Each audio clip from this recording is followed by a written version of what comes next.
What's up, everybody? Welcome back to another episode of Hops Geek News, a home for comic books, movies, TV shows, and unlike John Winchester, we have returned because today we are talking Supernatural Season 13, Episodes 17 to 23.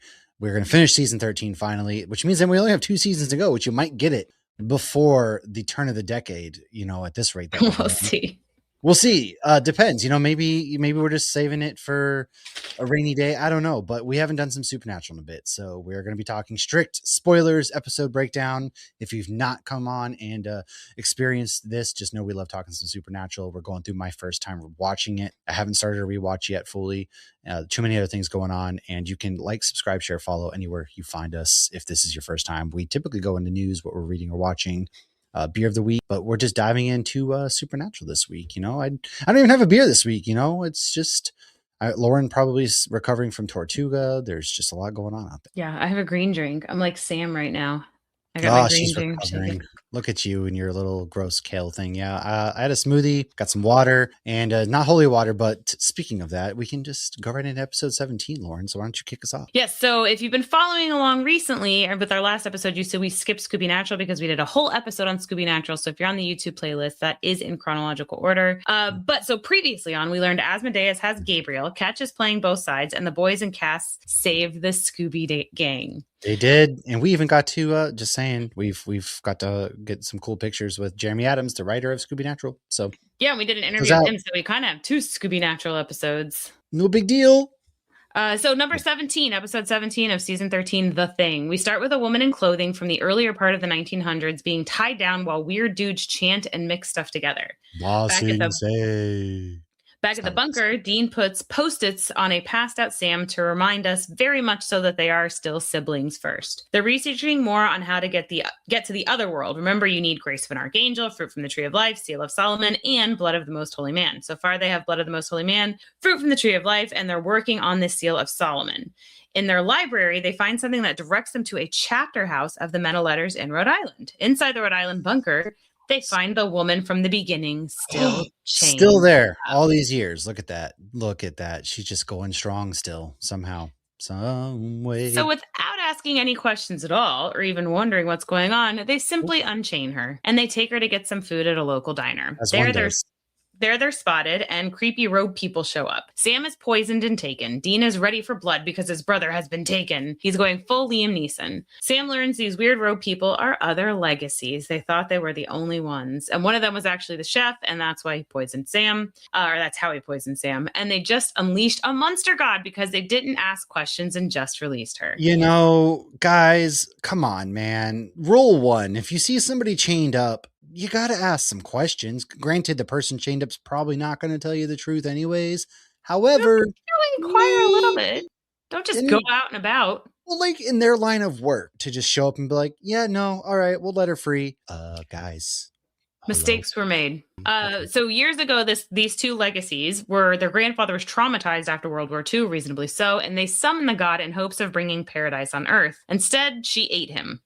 Before she could summon her mate, they bound her, but she is now free. So of course she wants to summon her mate. She eats a local kid, but fortunately for Dean, he's just too damn hot to be food. He gets her to he's like, oh, you're going to be my mate. She's like, I'm going to put my mate into you. So, and he even says, quote, it's like a Hallmark movie, but with tentacles. He's so unfazed by this situation. It's not very at all comical. So the monster enjoys looking at his face as her mate starts to encompass Dean. Sam and the others show up, and she is sent through the portal, and she's gone. So the monster now gone. These other legacies straight up just give them the Seal of Solomon, tell them to have a guide who has been there before, and that the rift will only stay open for 24 hours. Meanwhile, Ketch sees Asmodeus taking Gabe's grace and injecting himself with it. After Ketch gives him attitude, he beats the crap out of him. Ketch is not a fan of this, so the first chance he gets, he rescues an unwilling Gabriel and gets the hell out of there. As the boys get back to the bunker, Ketch is there with a gift for them. It's Gabriel, as well as some already extracted grace and his Archangel blade. Ketch asks for protection from Asmodeus as an exchange. Sam's like, no, and Dean goes, deal. Sam opens the door and Dean and Ketch go to the apocalypse world together. Yeah, you can never trust that Ketch. Anytime he shows up and makes a deal, slippery bugger. No, and come on. Dean doesn't trust him, but he's desperate right now. And I also really appreciate the fact that every time we think we have seen the last of Gabriel, he does reappear and continuously comes back, and that's probably my favorite because he's like my favorite. You know, he's so goofy and silly and fun, but he's Right. not having a good time in this scenario, at least, because he's But been I in mean, this prison. is, yeah, everybody comes, but he's a trickster. You can never trust anything. That's true. You know, between Ketch and then Gabriel's hijinks ensuing, you can just never trust them. But fun facts: Jinkies Mister, which is a reference to the Scooby Natural episode, of course. Come on, Velma. Because Dean says this at the beginning. He goes, Yeah. Jinkies. Dan's like, you going to stop saying that? He goes, probably not. Nope. The title refers to the film The Thing from 1982, which was a remake of an earlier film, The Thing from Another World from 1951, and had a prequel of the same name. Now, The Thing 2011 was the prequel. Now, it centers on a group of remote Arctic outposts trying to keep an alien threat at bay. You know, that kind of follows along with this because The Thing, I love The Thing, first of all. Kurt Russell, just absolutely love that movie. The Thing is so good. God, got me raving about that movie. Getting intense. I wasn't It's expecting this level of passion. The Thing? Are you kidding me? It's like I've one of actually the never best seen horror. it. What? It's a horror, so maybe let's write it. I'm going to write it down. We'll do it for Halloween Not just time. horror. It's like one of the best horror movies of all time.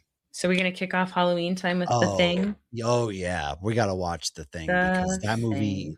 is so good. But Do they anyways, play that song? That thing, that thing, that. sure don't. What? I'm You shocked. just get a lot of You don't get Lauryn Hill? craziness. Now, also, aside from the other two fun facts, we have Dean says he'll pass on whatever gatekeeper key master thing she's got going on, which is a Ghostbusters. There is no. Again, he was just so like chill in this episode that it was like comical, but like he had just come off the Scooby-Doo stuff. He's kind of in a what does anything kind of matter anymore? Like he got Cats back, so that's given him some peace of mind, but he's still trying to get Mom back. He's so done with everybody's BS with Catch and all that crap. He really is at like this point where he's just, you know, whatever happens at this point. I don't care. I think as long as Sam is safe and Cass checks in, he's good. Which, to be fair, that's at this point, that's all. I don't even know why you're trying to go back and get your mom, dude. Like, just let her. Nobody good. Likes her, Dean. You don't need to go back and get married. You've lived basically your whole life without her as is. You know she's alive. You can just assume she's doing well in this new universe. Do you really need to go get her? Things are going great for you guys here. All right. Obviously, we're a big fan of Mary Winchester. So, speaking of bringing back. Episode 18 is Bring 'em Back Alive because Ketch and Dean are in apocalypse world, gasp, where everything is gray and dreary and blah. They see some humans getting executed and suddenly Dean sees Charlie, but how could it be? She was killed off screen. Yeah. Right. We needed to see the body. Mary and Jack. Oh, we did. They're bringing her back to Michael though, and off they fly. Some random human then shoots Dean, and then Dean shoots back, finds out where they took Charlie. As they continue on, Dean collapses, and Ketch, for the first time ever, shows some real concern to what's going on here. I liked this development between Ketch and Dean because it was comical and it made sense, but it wasn't a redemption. Oh, no. That's probably the best thing they did with Ketch was, listen, we know he sucks. He's not going to get redeemed, but he's also not going to end this entire show for whenever he does leave on a completely sour note. You don't care for him, but you see his charm. But like, I mean, yeah, sure, he can be charming, but he's charming in like a slithery kind of way. But I feel like with Dean, it's like this dude effed his mom, then turned his mom against them, then tried to literally kill them. So he has no feelings towards him. He's completely, I feel like, indifferent at this point. He's just a means to an end. And he even tells Sam, he's like, look, I brought him because I don't care about him. I don't care if he dies while we're over there. Exactly. It's like when you go on a really big roller coaster with one of us in the wreckage, brother. 8-year-old. It's like I didn't enjoy going on Star Racers or whatever it's called at Epic because Logan was on it for the first time. I'd like to go on it without him so I don't have to worry about him, even though he had his arms up the whole time and was having fun. But like, you don't want to worry about people sometimes. You just want to get done what you need to get done or enjoy without worry. That's so I get it. Nice. Just traveling alone or with somebody you want dead. So win-win. Dead. You don't have to worry about outrunning bears. You just have to trip them, Lauren, that's actually why I think Lauren takes it. We go on mountains last year. We saw a bear. We go on cruises. She doesn't care if I die or not. Great. She's going to have a good time either way. So just have to run faster than you. Unfortunately. Now, the bullet wound actually has some poison on it. Oh, no. Ketch, of course, happens to have the right medicine. Right as Charlie is about to be executed, Dean and Ketch conveniently show up and end up saving her. Cassiel shows up. He's not very happy that Dean's in the apocalypse world with Ketch. Why would he be? But he then Let agrees him to go help. with Cat. And he's like, oh, that's so much better. And he rolls his eyes. He then agrees to help Sam nurse Gabriel back to health. He refuses to take his grace, but when left alone, he tells his story by writing it in Enochian on the walls. Enochian. Enochian. Oh, so sorry to interrupt. Hey, it's an angelic language. He explains Lucifer stabbed the wrong Gabe, so he was then free. Off he goes to Monte Carlo to shack up with porn stars, baby. Ooh, ooh. Unfortunately, though, he was captured, tortured, sold to Asmodeus, and drained of his grace. So not everything works out well, right? Now, Sam then begs Gabe brings Gabe back to them, and says they all need him. However, he calls the porn stars strippers, which causes Gabe to suddenly speak. Asmodeus figures it out. Talking. Yeah. He's going full Kimiko. Sam. He does. Then he just really shows up. Gabe suddenly comes to and fries Colonel Sanders like a burnt piece of Kentucky Fried Chicken. Bless. Oh, God, I was so happy when that happened. Gabe is whole again. He goes, hey, so see you guys later. Dean ends up jumping back home, catches up with Sam and Cass, while Ketch and Charlie stay behind to find Jack and Mary. Cass and Sam then catch Dean up as to what's been going on. They have no Gabe, no Grace. Dean is not very happy. He starts like angrily doing stuff to which, Sam and Cass kind of just like brace for impact. Not that it's coming at them. They just know that he's got to get it out. I mean, to be fair, yeah, they that whole thing was basically for nothing. So unfortunately, yeah. What fun facts do we have? Well, meanwhile in heaven, Lucifer is trying to play God. Oh, I completely missed this entire paragraph. I am so sorry. You're right. I was wondering what was happening. Go ahead. So Lucifer's playing God and getting annoyed, and he's demanding the angels find Jack, all while Joe tells him he's doing a terrible job. As he takes some prayers, he hears an exorcism going on, so he decides to show up at this exorcism. Immediately, he exorcises Anthony. He knows who the demon is, calls him by his first name, and he expects some applause. He expects the priest to be like, oh my gosh, thank you. Instead, when he says he's Lucifer, they start freaking out, and they say, and he says he's now running heaven, and they're like, no, and they're spraying holy water and stuff. He's very annoyed. So he snaps them out of existence and then says, damn it. Joe calls him on his bullshit, and he does not respond nicely to her. So it's like he's trying to be a nice guy, but he's only doing it to get the praise. Oh, yeah. He's doing it for a very self-serving kind of way. But honestly, Lucifer running heaven was kind of my favorite part of Lucifer in the entire show. Gonna be real. I feel like he could have done a little... I kind of wish they had let him do a little good work before they totally blew him off, kind of. Because I feel like he makes good points at different times. Oh, yeah, absolutely does. He's just only in it for himself. It's like Homelander, being God or something. Or oh, yeah. Oh, God. Yeah. What was I going to say? Yeah, it's like any kind of evil villain. I mean, like an evil one. Because there are times you're like, oh, they're not so bad. Oh, and Homelander too. Ryan's a soft spot. My gosh, it's like the Kripke shows are so similar.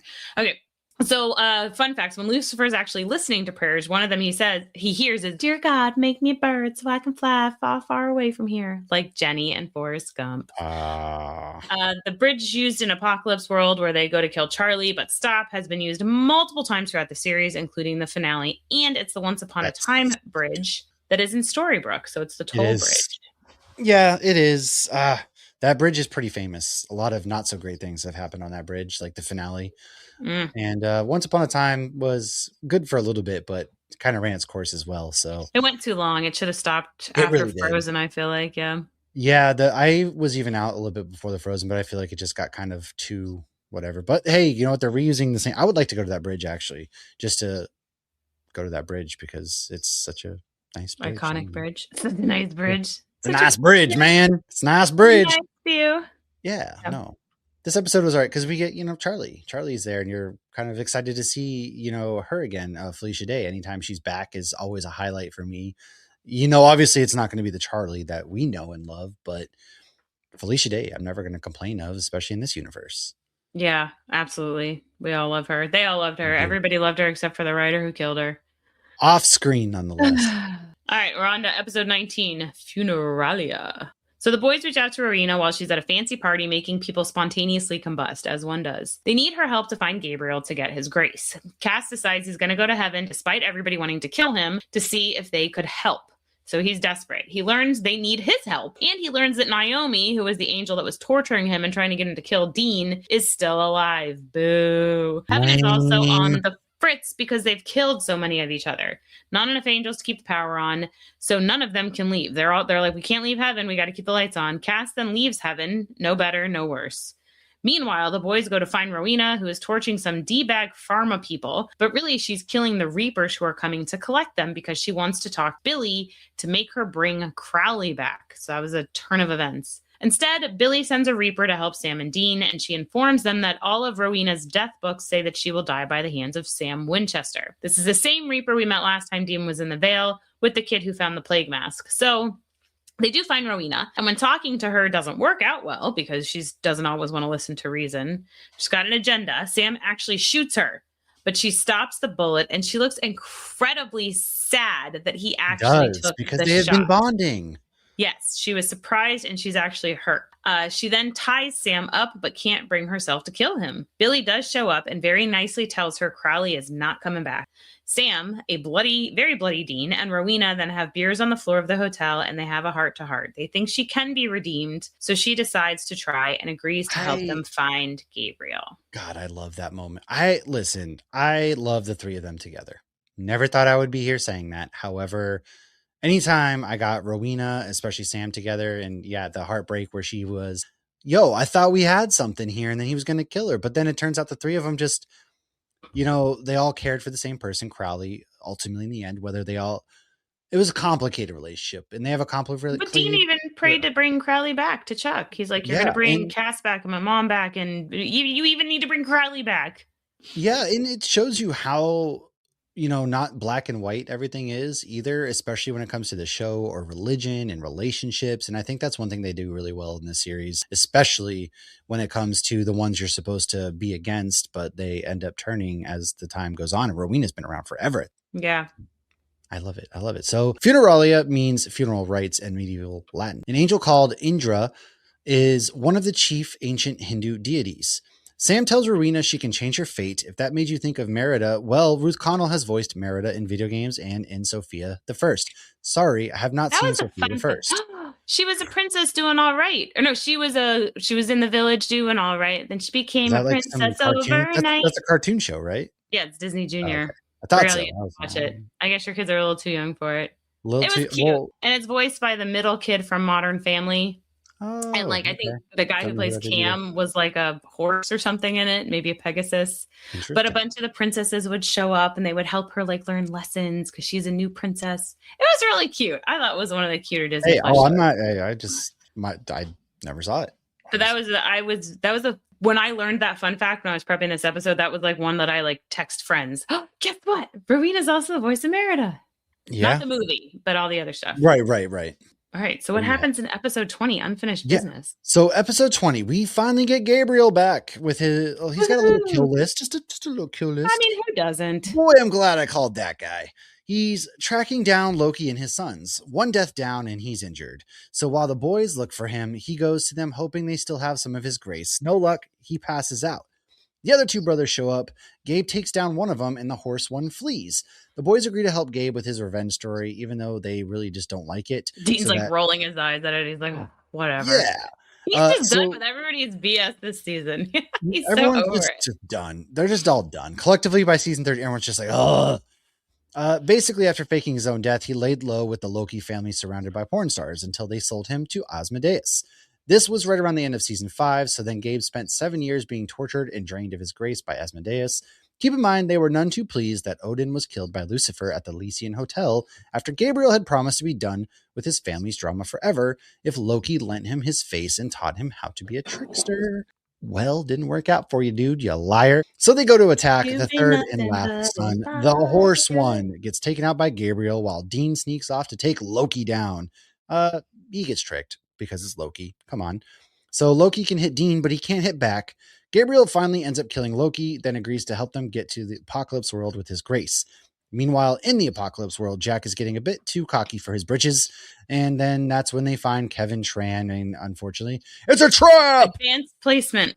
Yeah, Michael promised him heaven with his mom if he waited and killed them all. Jack manages to save Mary by wrapping her in his angel wings. However, the rest of them are cooked. Dun dun Straight cooked. dun.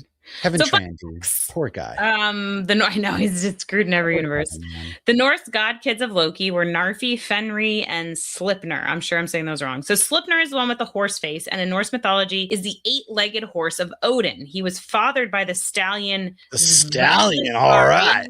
and Loki, who had transformed into a mare to distract the stallion. So Loki is actually his mom. I feel like we covered some of this when we were doing like a Loki episode. We in the definitely past. did, yeah. Yeah, and so yeah, people. I think when the Loki series was on, I think we covered. Some of Yeah, I think we covered some of that. Yep. But however, good time for a refresh. Yes. So they also made him a bit more fashionable, and you could argue he's a clothes horse. Get it? The saying "clothes horse," as that saying means a person who is very concerned with wearing fashionable clothes. But Fenri is a wolf and was the son of the demoniac god Loki and giantess Angerboda. He is the one that was killed first with the claws. In Marvel, the word is Fenris, based on Fenri. Weird. Narfi is actually human. He had a brother named Vali, and they were the sons of Loki and his wife Sigyn, Sigyn. I don't know. I guess that is why the others transformed into animals, and he transformed into a skull. However, some lore says Narfi was a frost giant. Oh. So maybe that's what he had changed into. So Narfi was the security guard Charlie actually tried to flirt with, and the girl with the Dungeons and Dragons tattoo is the same actor. Interesting. So that's just another. So Richard Speight Jr. actually directed this episode. So I think he did it. I feel like it's got to be harder to direct the ones you're in. And I feel like he did a really good job. This one was a fun one. Big important role in this episode too. Yeah, he's like one of the main characters. So the title "Unfinished Business" is a nod to Kill Bill. Dean even calls Gabriel Uma at one point. Whenever Uma is about to face one of the 5 people on her revenge list, she tells them they have unfinished business. So I loved like when Gabriel's telling the story about all the porn stars. Dean is very much so engaged in that story Of course. intently listening. Please, Father, tell me the one about the porn stars again. Yeah. Can you tell me that one about the busty Asian beauties again, sir? Gather round. Yeah, no, I mean, to be fair, if you're Gabe getting tortured for 7 years, but really when we know in the, the hell worlds and things of that nature, time works very differently. So 7 human years is a lot longer in these kind of, so poor dude was getting tortured for a very long time. I didn't even think of that. Yeah, he was in hell for part. Yeah, I'd be mad as heck too, man. I'd be going after everybody. Because it's like, if it's eternity, what does it matter? Why are you making it seem longer if it's eternity? Yeah, they count the years as in eternity, I guess. And it's just like I like to interpret the supernatural finale in a different way than maybe it is, but obviously I'm going to spoil the ending here. But like when Dean goes to, I think everybody who's here has seen it all. If not, they're not here anymore. When Dean goes to heaven, Bobby flat out says, "Don't worry, he'll be here soon." And then it looks like Sam's there like immediately. But then if you watched the Winchesters takes place between him seeing Bobby and Sam showing up. So anything could have happened in that time frame, but they made it seem like heaven goes quicker, which would make sense if hell seems longer. Interesting. But again, if both of them are eternity, what does it freaking matter? Time doesn't even exist in this. Like, I don't know. Exactly. Time's all relative. It's weird. Well, what happens in episode 21 where they beat the devil? Or so the title says. They have all the ingredients and they prepare to open the door to Apocalypse World with the help of Rowena. Apparently, it wasn't enough angel grace as it prematurely closes with a oh, man. Oh, Gabe. That's okay. It happens to everyone. Listen, all that time with porn stars and it still happens, all right? Just saying. As Sam, Dean, and Cass brainstorm what to do, they decide to trap Lucifer. While discussing this, Gabe and Rowena do a little let's get it on. He's got to prove his manhood or his angelhood, whatever you want to call it. So Gabe, Loki's Lucifer. So Gabe Loki's Lucifer. Like he tricks him. This is my notes. I should be able to figure this out. What are you talking about now all of a sudden? What's going on here? So Loki's Lucifer. So he like goes to the bar. He pretends he's a random bartender and he's just listening to Lucifer talk about like Jack basically. But where he messes up is he says Jack and he's like, "I never told you my kid's name." He's like, "Sure you did." But they still end up tricking him because they like poisoned him to make him weaker. They tie him up with an endless supply of Archangel Grace to keep the door open. So he's bent over with the grace just pouring out consistently. Rowena stays behind to babysit and the boys all head off. They find some people in trouble and get to see what vamps who haven't eaten look like. They're a little bit grosser. They don't look like regular humans. Yeah.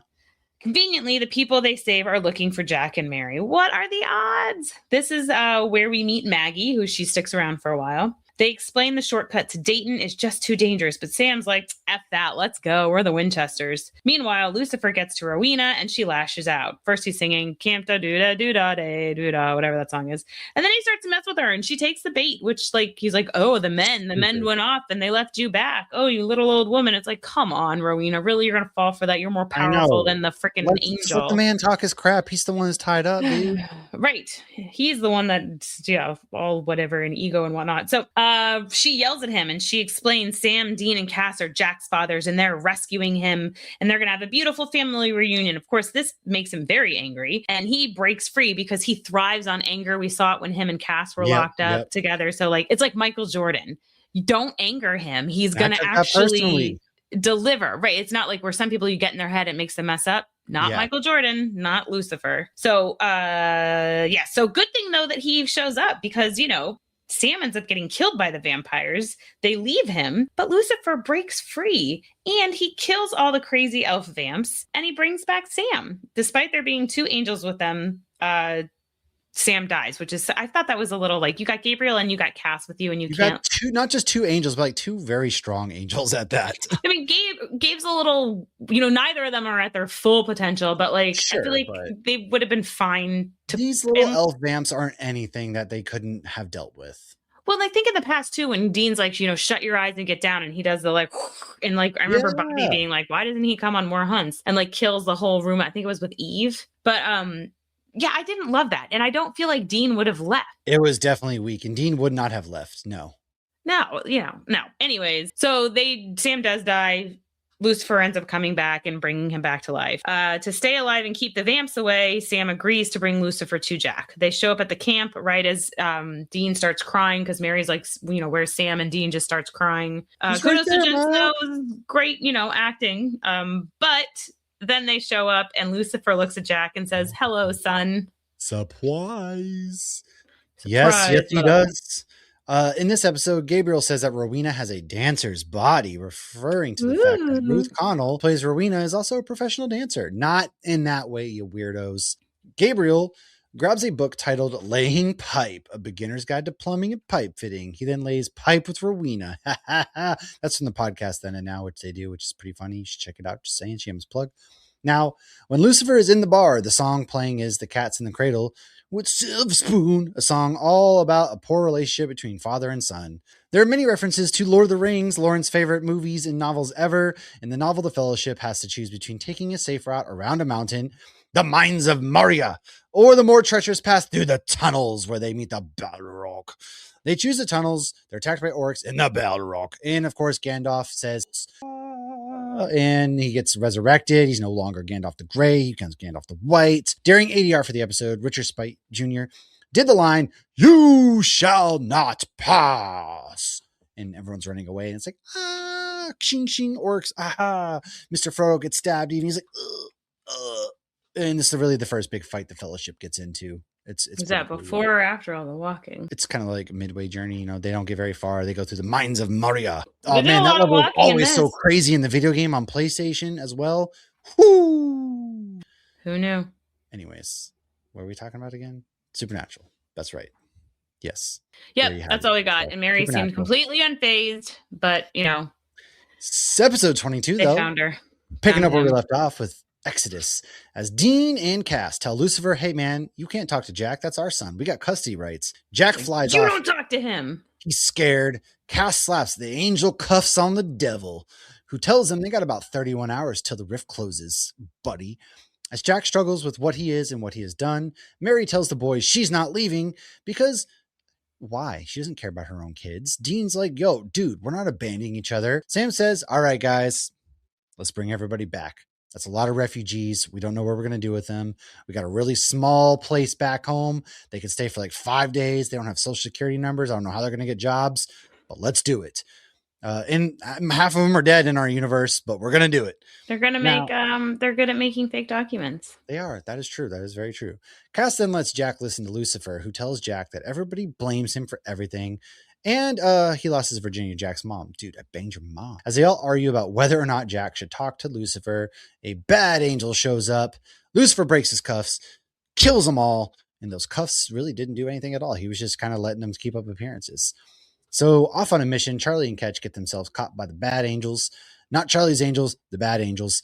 They're now getting tortured by a weird, accented, otherworld Castiel who I has an didn't like even this. worse accent. This might be the worst that we've ever. Ugh, it's gross. Our only fun fact is Misha regrets doing that accent. Yeah, it's awful. Our Castiel, meanwhile, is torturing a human who set up Ketch and Charlie. His commands are from Dean, of course, with a simple nod or eyes closing. They find Ketch and Charlie as Cass kills Castiel, the bad Castiel with the terrible It's accent. like another me? So weird. He's like, Oh, Castiel's God, like, terrible. or our cast is like, I've gotten used to it. Yeah. Then all the refugees agree to go to our world. Back home there, Lucifer's driving the bus. Let's go. Crazy train. Wheels on the bus. Jack, however, insists they kill Michael first. Lucifer actually convinces Jack not to do that right now. Bold strategy. We'll see how this He's plays showing out. some promise. He is. As they make it to the rift, Michael and his goons and goobers show up. Gabriel sacrifices himself to buy them time. Almost everybody makes it through. However, This time for real. Lucifer, courtesy of Michael, gets pushed down by Sam as he leaps into the rift, and Rowena lets it close. Back They on Apocalypse left him World. behind on purpose, and he's so hurt. He's like, "What?" Honestly, I kind of have to side with my boy Lucy here. Like, I'm not His saying he's feelings a are great hurt, guy. but they can't. He's not trustable. It's like I get it. It's like you want to be like, oh, okay, he's trying to do the right thing. He's actually being reasonable. It's like when Homelander's like being nice to Ryan. It's the same kind of thing. Yeah, And you're it's like, oh, that he's making some abuser good, mentality, man. Like, points. But you can't you trust can't, him, man. So yeah, Lucifer ends up making a deal. Be like, hey, man, I know how to open this rift. Don't kill me, and then I can have Jack. You can have everything else. We'll be kosher, all right? Cool. And that is what sets us up for the big finale. Dun dun dun. Whoa! Episode 23, Let the Good Times Roll. Like you said, the finale for season 13. So Cass, Dean, and Sam continue to train Jack as they take him on a werewolf hunt and kill some Kardashian werewolf fans. There seems to be hope. Oh no, that hope is never good in Supernatural. Nope. Dean is picturing him, Cass, and Sam wearing matching Hawaiian shirts on the beach in a world without monsters. As Mary and Bobby take a lovely walk in the rain, they stumble upon blood and see a passed out Maggie. Meanwhile, Dean wakes Jack up from a nightmare as they trauma bond over nightmaring about all the people that they couldn't save. I like when Dean's playing good dad. I hate when Dean is being mean to Jack. It drives me nuts. Same. I don't like it either. Dean, you're a good guy, man. Yeah. So Maggie's dead. Jack is angry. So he confronts a guy at the convenience store who she was talking to. So Dean straight up shoots Jack to calm him down. As he's like, you shot me. He's like, well, you were being crazy. Like, what was I supposed to do? To be As fair, Jack goes outside, angry at himself, he sees Lucifer, and Michael confronts Cass, Sam, and Dean. They get him in some holy oil, and they're able to take off. Lucifer then tries to convince Jack to leave Earth with him, explore the galaxy. Jack gets excited and asks if it'll be like Star Wars. Okay, thank you. Lucifer then promises him a lightsaber and a Wookiee. Jack agrees, but first, he brings him back to the bunker because he wants him to save Maggie. Maggie is resurrected, and Lucifer and Jack disappear. Dean calls Jody to put an APB out on the devil. Maggie tells Sam that she saw red eyes before she died. So they put it together that Lucifer is the one that killed her. Now Michael is at the bunker. This is just out of control. As Michael is killing Dean, Sam prays to Jack. He does show up and he does save the day, but then learns about Lucifer's deal, and he learns that he's the one that killed Maggie, and the way that Jack's able to pull it out of him is disgustingly gross, and it really makes you feel like, oh, maybe that was good that we left him in the apocalypse world, even though that backfired. Yeah. He's like, I killed her, and it was soft, and it was warm, and I loved it, and it was like, ugh, it was creepy. So Jack completely rejects Lucifer. So Lucifer decides he's going to slit Jack's throat and take his grace, and then he flies off with him. So that's essentially Jack is now human. Yeah. But also with Sam, because Sam jumped towards Jack to save him. So now Lucifer's got a human Jack and Sam, who is also just happens to be human. So now Cass, Dean, and an injured Michael are left behind because Jack had just done a number on him. They try to get Michael to go after Lucifer, but now he's like, I'm too weak and Lucy is too strong. Oh, no. So Dean offers Michael his sword, his flaming sword, his perfect vessel. Dean insists, though, if he's going to use his perfect vessel, which is himself, that Dean will remain in charge. And this is a one-time deal. Angel Dean arrives right as Sam tells Jack to kill him, and Jack goes to kill himself. Basically, Lucifer's like, one of you have to kill each other. Like, he's trying to mess with their heads. And And Sam's like, Jack, you do it. Like, you kill me. And then Sam's like, or I'll kill myself. When Lucifer's like, no, that's not what I wanted. Like, he Listen, wanted to. stupid. He wanted his Jack to kill Sam. Well, if Jack had killed Sam, he would have proven Sam wrong that Jack wasn't innocent. And if Sam had killed Jack, he would have proven Jack wrong that Sam never cared about him. Exactly. So now they have a marionette fight with Dean as Michael and Lucifer. Oh, God. Dean stabs Lucifer with the Archangel Blade and he appears to die. They did it. Uh-oh. We then see Michael is fighting. He's taking over. Dean screams that they had a deal. Michael then says, thanks for the suit, and dips out. Awful. We end it's so with bad. a Peaky Blinders Dean and a freeze frame God, on his angelic eyes. So bad. It's just so Jensen bad. Ackles has said his least favorite thing in the entire 15 seasons was that marionette fight. He said that was terrible. And he does his hands like this when he's like describing it. I mean, it was pretty bad. It was pretty bad. So bad. And then not even that, but it gets worse because Dean's now in that stupid outfit. And oh my God. And that's how we start like the next season is to, I hated it. I hate it. Loathe entirely. It was so bad. Oh God, it was so terrible. Never gonna get. Now, some fun facts. In the convenience store, Castiel introduces himself in the Winchesters as FBI agents Roland, Williams, and Knowles. Destiny's Child, baby. In one scene, Lucifer refers to Bobby as Longmire. Jim Beaver was in one episode of Longmire, 2012. Jensen, of course, we talked about. He didn't like this either. Listen, not everything is going to be the winner. All right. Do you think at the end of season 13 they would have like at least a bigger budget? They were just trying to make it bigger, like take it to the sky. Like this is the fight that they were expecting at the end of season 5. Right. That never happened. This was the definitive fight. Okay. And it was so bad. Oh God, it was bad. But yeah, no, that's season 13. So thank God we're done with that because that, the season was pretty strong overall until you get to that moment and you're just like, really? Ew. But we do get some fun Michael Dean. I don't hate Dean Michael. Dean. Yeah, no, we absolutely Dean. Is that a breakfast sausage? Jimmy Dean. Yes, James Dean. We do get that, and we get some great episodes though in season 14. We get Mint Condition. That's one of my favorite episodes. Yes. I'm in the wrong document now. I already switched to The Boys. Yeah, you have to share that one with me first of all. But yeah, so I might have that, but we're not talking The Boys. Sorry, I got distracted now. So you're distracting me. Anyways, I did mention Homelander quite a bit. Season 13. There's a lot of comparisons. There really is. And it's cryptic. Maybe when we're done with this. So The Boys is going to end soon. Obviously, we'll do a full-on recap for us. We are covering it weekly on Nerd Initiative. We'll do full on that. And then we have to do a parallels. Oh, yeah. I mean, that could be a whole podcast on its own for years. The Cryptiverse. Cryptiverse. Yeah, no. So let us know your favorite moments from season 13. Go back, listen to our other episodes. Make sure you subscribe, share, follow, all of that good jazz. Where we are going to be getting to season 14 here soon. Before you know it, we're going to be done with the series. Maybe by the time Lauren goes to Supernatural Con in that's a good and reasonable goal. It is. I think so. We got plenty of time. We've said that so many times. Famous last words because I had 3 years ago. Yeah, we've got plenty of time. What's all the time in the world? Yeah. Let us know. We will talk to you guys soon. Peace out. Don't let the devil